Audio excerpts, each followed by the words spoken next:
अस्सलाम वालेकुम, welcome back to my YouTube channel Mama Food Secrets. आज की इस वीडियो में आप लोगों के साथ शेयर किया जा रहा है एक यम्मी एंड स्वीट वेजिटेबल की रेसिपी जो आप लोगों को बहुत पसंद आएगी। इसे इसी सेम प्रोसेस के साथ बनाएंगे तो यकीन जानिए बहुत मज़े की बन के रेडी होगी। बहुत ज़्यादा पौष्टिक है ये खाने में और टेस्ट तो इसका लाजवाब होता है। तो ये बेसिकली आलू मटर गाजर की रेसिपी है जिसे हम भुजिया भी कहते हैं। तो आइए इसे बनाना शुरू करते हैं। Let's start it. सबसे पहले मैंने जो चीज़ें ली हैं, मैंने कढ़ाई के अंदर घी लिया है और उसके अंदर मैंने प्याज डाल दिए हैं। प्याज चॉप्ड होने चाहिए, उसे मैं कर लूँगी फ्राई। डीप फ्राई करने के बाद इसके अंदर लहसुन अदरक और हरी मिर्चों का पेस्ट डाल देना है और इसे भी इसके अंदर फ्राई कर लेना है। थोड़ी देर इसे भून लेंगे अच्छे तरीके से। फिर इसके बाद इसके अंदर लाल मिर्च पाउडर, नमक, अगर आप इस टाइम इसके अंदर और बाकी मसाले भी ऐड करना चाहते हैं तो वो भी करते हैं। मैंने फ़िलहाल इसके अंदर लाल मिर्च पाउडर ऐड कर दिया है। इसे मैं अच्छे तरीके से मिक्स कर रही हूँ। मिक्स करने के बाद मैंने थोड़ा-सा इसके अंदर पानी डाला था क्योंकि ये जल रहा था, नहीं तो ये जल जाता। पानी थोड़ा-सा आप डाल दें इस टाइम पर। अभी मैंने नमक डाल दिया है। नमक आप अपने टेस्ट के अकॉर्डिंग कम ज़्यादा डालें और मैं इसके अंदर चम्मच हिला रही हूँ। चम्मच हिलाने के बाद अब इसके अंदर मैं डाल लूँगी चॉप्ड टोमेटोज़। चॉप्ड होने चाहिए, अगर बड़े-बड़े होंगे तो वो कच्चे रह जाएँगे, वो गलेंगे नहीं और टेस्ट इसका सारा ख़राब हो जाएगा, मज़ा नहीं आएगा खाने में।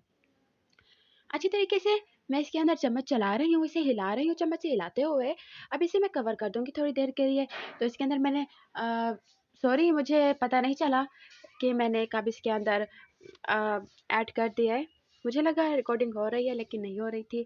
सो गाइस इसके अंदर मैंने आलू मटर और गाजर ऐड कर दिए हैं और इसे मिक्स कर रही हूँ और फिर मैं इसे कवर कर दूँगी। कवर तब तक करके रखना है हमने इसे जब तक ये गल नहीं जाते और इस टाइम पर आपने फ्लेम को बिल्कुल लो रखना है। हाई फ्लेम पर ये जल जाएँगे, कच्चे रह जाएँगे, बिल्कुल नहीं पकेंगे नहीं और अच्छे भी नहीं लगेंगे खाने में। तो चम्मच से हिलाते रहें और चेक करते रहें बार-बार कि नीचे से ना लग जाएँ ये। बस कोशिश करें कि चम्मच से आराम से हिलाएँ इसके अंदर, नहीं तो अगर ये चिपक जाएँगे या फिर बहुत ज़्यादा गल जाएँगे तो वो दिखने में अच्छे नहीं लगेंगे और खाने में भी बिल्कुल अच्छे नहीं लगेंगे। तो कोशिश करें चम्मच से ध्यान से हिलाएँ आप। साइड से भी उतार लेना है, नहीं तो साइड्स वाली जो वेजिटेबल्स होती हैं वो जल जाती हैं। मिक्स करते रहना है अच्छे तरीके से और फिर मैं अगेन इसे कवर कर दूँगी ताकि ये गल जाए। अभी कच्चे हैं बहुत, अभी ये कुक नहीं हुए अच्छे तरीके से। तो चम्मच में हिला रही हूँ। आप देख सकते हैं ये कुक हो चुके हैं, बिल्कुल रेडी हो चुके हैं ये। मैं थोड़ा-सा इसे मिक्स करूँगी और फिर मैं इसे डिश आउट कर लूँगी। सो गाइज़ आज की ये रेसिपी आप लोगों को कैसी लगी? अगर वीडियो पसंद आई हो तो अपनी फैमिली और फ्रेंड्स के साथ ज़रूर शेयर कीजिएगा और अगर अभी तक आप लोग हमारे चैनल पर नए हैं तो please subscribe to my YouTube channel Mama Food secrets.